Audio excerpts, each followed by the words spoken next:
Welcome to Cooking with Granny and Mama Soul Kitchen. Today we have Granny's homemade meatloaf, everybody.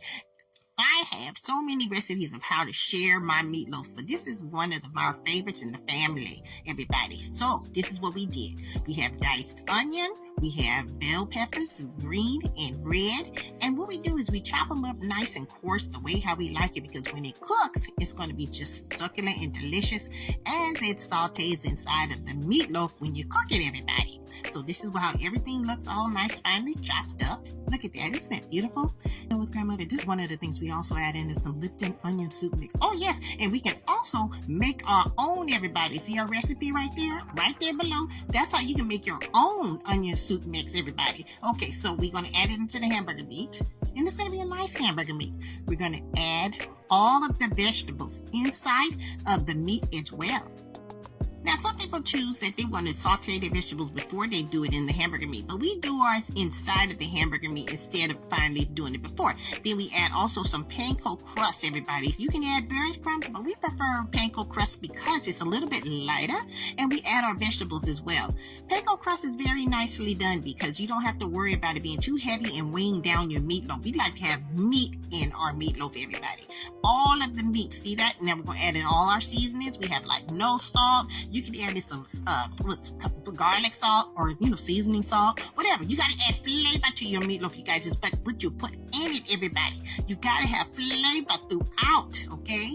Can't have no bland old regular salt and pepper. Oh, no. We don't do that here in our house, okay? We add flavor to it, and we add garlic inside of the meatloaf as well, everybody. So we mix everything up with the onion soup mix, everybody. Nicely done with the panko crust and all of that good old stuff. Now, here we go. Now, you can add your regular lean kind of hamburger meat that kind of has less grease in it, but, it doesn't even matter. Just pour the grease off when it's done. But this is how we do it. Check this out. Now, this is the seal here, everybody.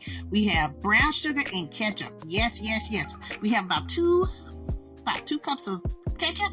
Yeah. And then we have about half a cup of brown sugar, and we mix that all together very nicely. And then we have all our meatloaves here put in the pan. We actually have 5. We made 5 meatloaves because we have a big family here, everybody. Okay. Everybody loves Granny's meatloaf. So what we're going to do is we're going to go ahead and separate those and put them into nice loaves. And then we're going to go ahead and add our ketchup topping, everyone.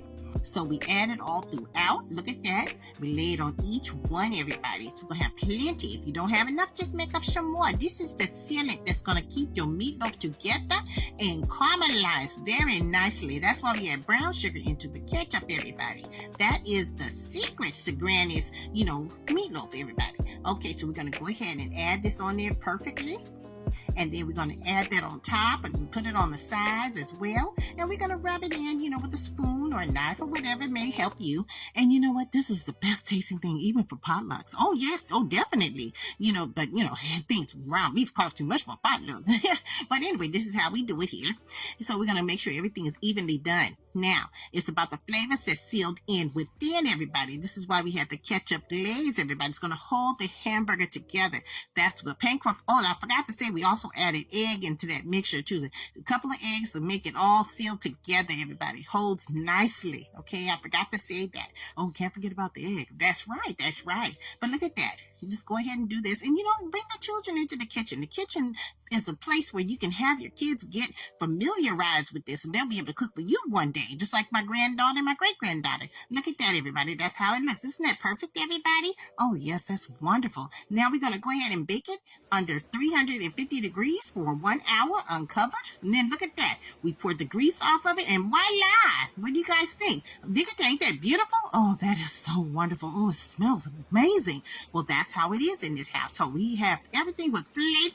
Everything with flavor throughout at Granny's, kitchen here in Mama Soul Kitchen, okay? Now, if you like what you see, make sure you guys hit and share and like below as well, and leave a comment. We love comments. Follow us on YouTube, Instagram, and here on TikTok. Oh, yeah, you guys, come on. Don't be lonely. Let's go on and have a good old time and learn some more about Grandma's cooking and cooking with Granny, of course. See you guys later. More coming soon.